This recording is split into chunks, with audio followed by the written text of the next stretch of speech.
Shalom Bapak Ibu yang dikasihi Tuhan Yesus. Kiranya damai sejahtera Kristus beserta kita semua. Selamat mengikuti renungan firman Tuhan hari ini. Tuhan Yesus memberkati. Renungan kita hari ini berjudul menerima jawaban doa.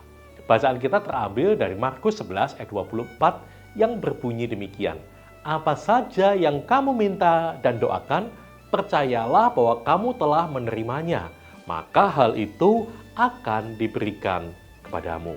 Bapak, Ibu, dan saudara sekalian, dalam Ibrani 11 ayat 1 dikatakan, iman adalah segala sesuatu yang kita harapkan dan bukti dari segala sesuatu yang tidak kita lihat. Hal ini diperjelas bahwa tanpa iman tidak mungkin orang berkenan kepada Allah. Dengan demikian, sebagai orang percaya kita harus hidup dalam iman, karena tanpa iman tidak mungkin kita berkenan kepada Tuhan. Oleh sebab itu, saat kita berdoa, memohon sesuatu kepada Tuhan, kita pun harus percaya bahwa Tuhan telah mendengar dan menjawab doa kita. Meski jawaban dari doa itu belum kita terima, tetapi kita harus mengimaninya. Masalahnya, hal tersebut tidak mudah kita lakukan. Karena apa yang kita harapkan dan kenyataan yang kita hadapi seringkali sangat bertolak belakang.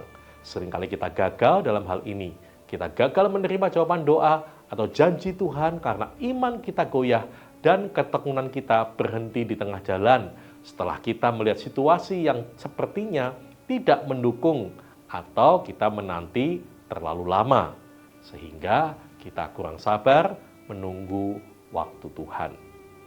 Di sisi lain, kita banyak mendengar saudara-saudara kita mengalami pertolongan Tuhan dengan cara yang ajaib dan itu seringkali membuat kita semakin frustasi. Bila kita perhatikan, dalam banyak kesempatan ketika hendak menyembuhkan orang sakit atau melakukan sesuatu, Yesus terlebih dahulu melihat iman dalam diri orang tersebut. Contohnya, ketika menyembuhkan hamba seorang perwira Kapernaum, orang yang lumpuh, orang yang buta dicelikan, perempuan yang sakit pendarahan 12 tahun, dan masih banyak lagi. Yesus seringkali menjawab mereka dengan berkata, "Besar imanmu, maka jadilah kepadamu seperti yang kau kehendaki." Dan seketika itu juga sembuhlah orang yang sakit itu.